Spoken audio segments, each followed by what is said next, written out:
The Cardinals make the biggest international signing splash they've had in franchise history. They also have the top 3 catching prospect in all of baseball. And lastly, the most up-to-date news on the Cardinals trade market on this episode of the St. Louis Cardinals Daily podcast. My name is Andrew Teuscher. And first, talking about that international signing pool, we just had the big international official signing day that just happened. It goes through where teams are constantly in that tampering period. They're reaching out to folks, and they pretty much know who they're going to sign before the actual signing day happens, like a lot of teams do in free agency in various sports.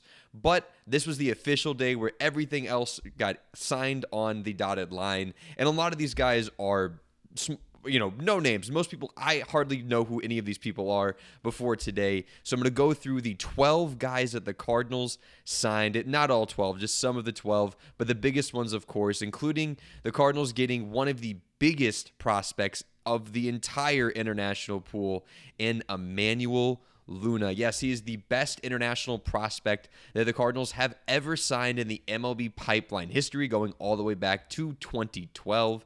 The Cardinals had a big chunk of change to spend, which really helped. They had around $8.03 million to spend, which was tied for the most in Major League Baseball. And they used it to sign a top 10 international prospect, number 8 to be exact, in the top outfielder in all of the Dominican Republic, which is a breeding ground for incredible baseball players. I mean, the Cardinals specifically have signed guys like Albert Pujols and Oscar Taveras out of Santo Domingo, which is the capital city in the Dominican Republic, which is where Emmanuel Luna is from. So you can already see the ties starting to develop there. Obviously, his being born in the same town as Albert Pujols and Oscar Taveras does not mean that he's going to be as good as those players or those guys were as prospects. Rest in peace, Oscar Taveras. But his number 8 international rank does say that he's a great prospect. And Jesse Borick of MLB.com had a little bit to say about it because, again, these guys are out of nowhere. This is a 17-year-old kid that just signed out of the Dominican Republic to a massive $2.3 million bonus, and Jesse Borick had some things to say about Luna just to give you an idea of what kind of player they just acquired. He says, and quote, "Few hitters in this year's class can match Luna's advanced feel for hitting or strike zone recognition. Combine that with his plus raw power and chiseled up 6'2" physique, and it's easy to understand the excitement behind the offensive profile." He continues, "Luna is built like a running back, uses his strides to cover ground in the outfield and put pressure on the defense while on the base paths. He'll get the chance to prove himself in center field as he enters the pro ranks, but even if he has to move to a corner spot, he has legitimate 2020 potential at the big league level if everything comes together." Obviously, this kid's 17. You're not going to probably hear this name for at least a couple of years and maybe even longer if he pans out. It takes a while for these guys to get up into the big leagues, but it's a name that's worth listening to because, again, it's the biggest international signing the Cardinals have ever had. Clearly, we've had some international signings work out really well, but at least since 2012, when our MLB Pipeline made their rankings for these kind of guys, this is the best prospect we have ever signed.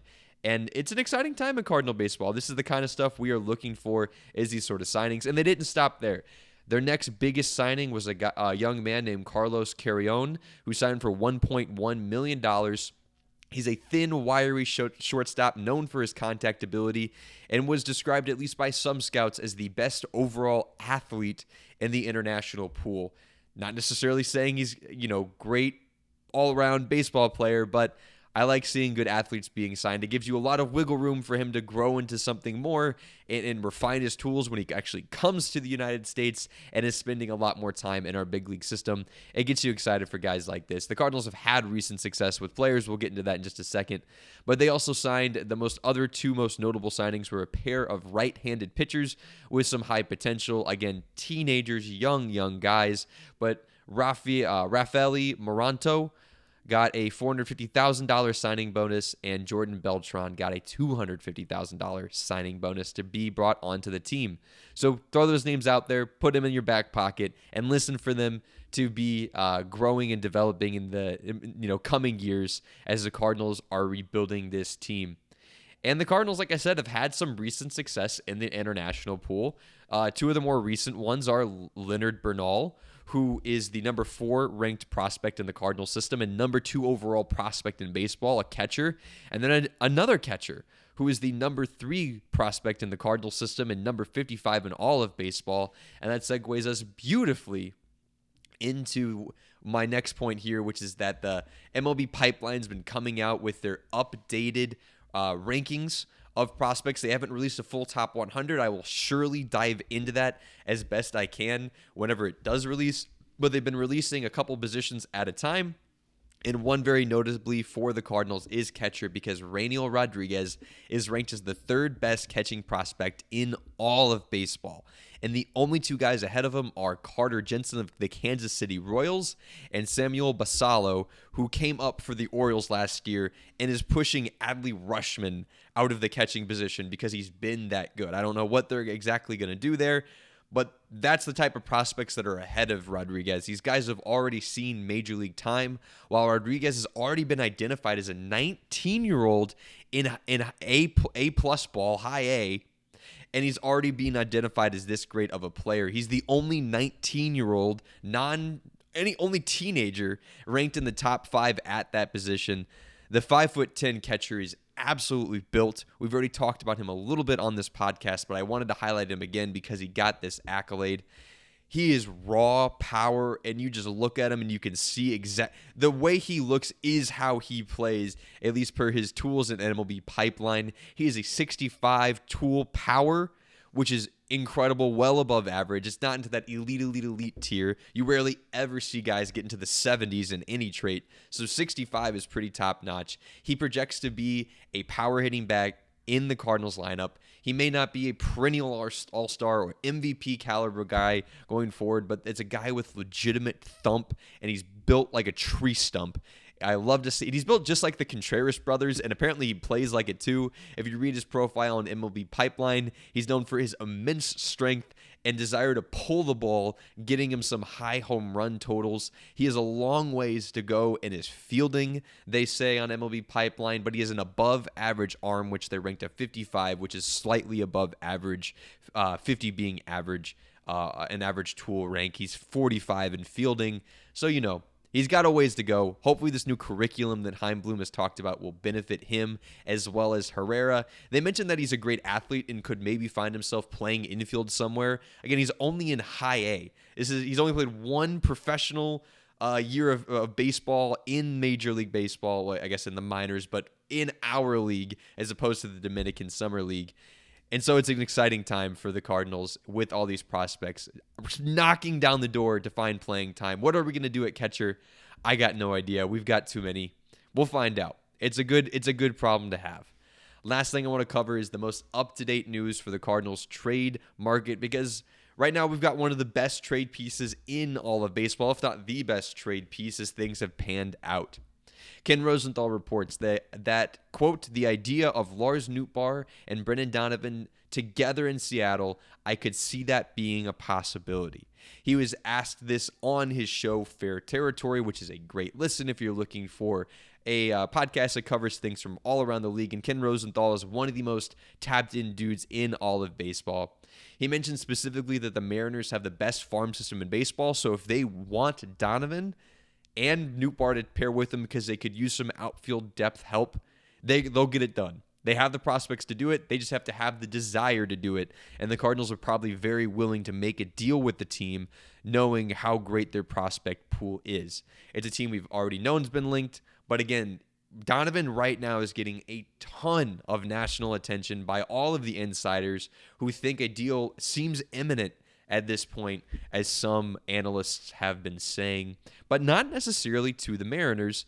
It could go to the Mariners, but Stephen Phillips of MLB Network, former GM, had an idea about this, saying that he believes that the Boston Red Sox are going to be the team that will land Brendan Donovan. Again, all sorts of national analysts discussing Brendan Donovan, and the reason he says this is because the Boston Red Sox just signed Ranger Suarez the other day to a $130 million contract, and why that's relevant is a couple reasons. One, signing Suarez was a luxury signing. It was a thing to take them over the top. It was not a need. The Red Sox have one of the deepest pitching rotations right now in baseball, even after trading a couple of guys to the Cardinals, which is why they were able to do so previously. So Suarez is easily their number 2 or 3 starter, with Brian Balo being there as well, and Garrett Crochet highlighting it. And they have a bunch of young guys behind him, including Patrick Sandoval and a former Cardinal, Johan Oviedo, on top of a couple other of their best prospects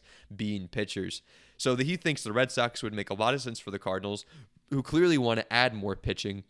He thinks it would make a ton of sense for both teams because the Red Sox are desperate to fill in the middle infield. The other reason the Suarez signing is a big deal is not just because they added more pitching depth, but also they might have just taken themselves out of the market for Bo Bichette. The other better, I will admit Bichette is better than Brendan Donovan, but the other biggest middle infield signing out there they could get was Bichette, and they probably can't afford him anymore. The Red Sox, despite being a big market team, refuse to act like it and probably have knocked themselves out of the Bichette market and right in to the Brendan Donovan market. So I think it's notable that the Red Sox earlier in the offseason, Ken Rosenthal reports that were shopping Brian Balo, who is their homegrown talent guy. He's not a top of the rotation starter. He's not an incredible talent, but he's firmly a middle of the rotation starter who's on an incredibly team-friendly extension that they gave him just a little bit ago. And notably, that would trading away Bayo would lower them below the luxury tax, which would be really big for the Boston Red Sox. Again, not trying to spend as much as the Mets, Dodgers, Yankees, teams like that. Could make a lot of sense for the Cardinals. They would certainly welcome him. Lots of control. Would be one of our better starters immediately. Unfortunately, probably our best starter. But hey, you got to start building somewhere. And if you trade Donovan, trading him for pitching under cost control, even longer than Donovan is not a bad place to go. We'll keep covering that and more here on the St. Louis Cardinals Daily Podcast.